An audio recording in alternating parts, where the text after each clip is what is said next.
are we as a humanity? Who are we in our human nature to love all that we are, to love all that we can be? Are we ready for more freedom? And I say freedom not because we all need to run around and do whatever freedom looks like to any of us, but it has to do with the power of love in the body. And when the power of love is in the body, nothing goes as badly, at least, as it would have if we were feeling like we had just stepped into some mesmerizing issue where we just can't cope with life the way we thought we could. The acknowledgement of power in the body is an undertaking that I have received over and over again. In other words, it's my assignment. And it means that I'm not here to pretend that anyone is insignificant or that anyone is better or more powered up than anyone else. That if someone is wealthy and famous, perfect. But you know what? The guy down the street that lives in a little house, I've seen who he is, and he is one with the purity of love and leadership. Who knows how that plays out? But the idea is we can't judge anyone by what they do or how they look. But who are we with love? How much power is in that body of yours? Do you know what power looks like?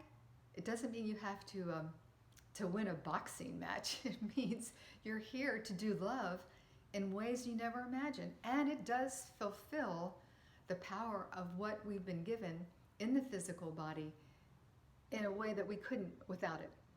So I'm going to start talking to you more and more about these lights that we are all part of. And when I say lights, I mean the divine love that comes from people when they pray or meditate or call upon whoever it is that you might adhere to in your religious or spiritual life. Whatever that is for you, just remember, we're not ever who we think we are. We are so much more than we can imagine. And it's not that we have to play it big, like, oh, aren't I wonderful? But it's about we're all wonderful deep down. But many people will never go there because they're afraid to open the heart. They're afraid to look at what happened when they were 10 or 4. Too much to remember, too much trauma. But to me, the idea of it is love can at least move out some of the storyline that we want to adhere to so we get to play it small.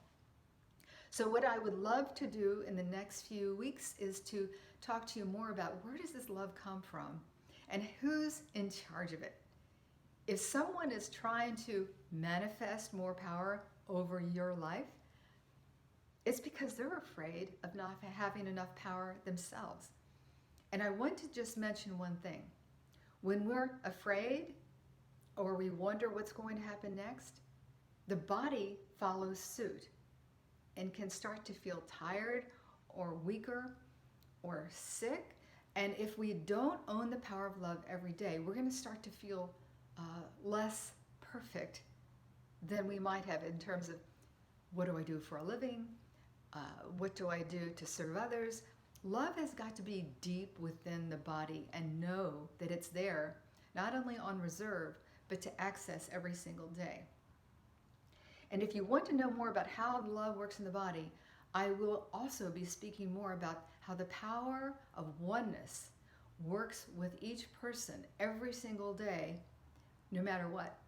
And it doesn't mean it always turns out well, but it means that if we acknowledge the fact that we are in unity with the whole planet, and even the things we don't necessarily want to feel in unity with, it's there, but the more the power of love and light works within the musculoskeletal system, the body can feel more full and vibrate at a higher level, a higher frequency, so that we're more not only resilient, but less impacted by whatever is happening globally or locally, so we can be of more assistance. We're not weakened or taken back or breathless over what's just happened and what will happen down the road. So if you want to know more about how that works, I want to mention we all have a lot of light in the body if we call upon it. And that light is not something that we can imagine. It's not like we turn on the light bulb. It's not, what do we do if there's not enough light in the room? Okay, put a skylight in. It's not that kind of light. It's about the love that formulates power in the body as long as the light will congeal with the love. And how does that work? A lot to say about that, but for right now, I'll just say love will not be quiet. If you call upon love, it will tell you where to go, who to stay away from, and how to manifest your life more fully. And the mind will want to wreak havoc over that sometimes. It wants to go back to the old patterns. But the power of light needs to work with the heart to manifest more freely in what it is that you're here to do. And I want to also say that if you wonder why you're so afraid at times, what is the body doing in response to your thinking mind? Is it shrinking back? Is it feeling more stoked, like now I'm really going to be of service? Or is it wanting to argue because it doesn't even know how to work with all of you anymore? The mind can really take you down a funny road, but it also can orchestrate all kinds of incredible processes for you if you allow it to move into the heart with all that you are. The light and the love are here to work together.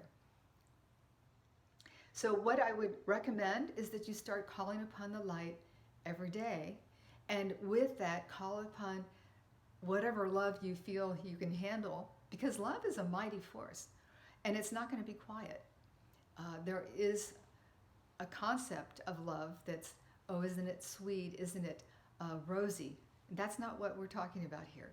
It's talking about the reality and truth of a situation that needs remediation or support, and with that is pure love, but it does not stand back and watch something happen that is not serving others or the self. So blessings to all of you. I feel like there's so much that wants to come now, and it's because we're all cracking open the old parts of ourselves, if we allow it, but I think it's going to happen anyway. And it's going to do a lot more with children too. I do a lot to support families, and I'm here as a mentor, especially to the child within, because we all still carry that.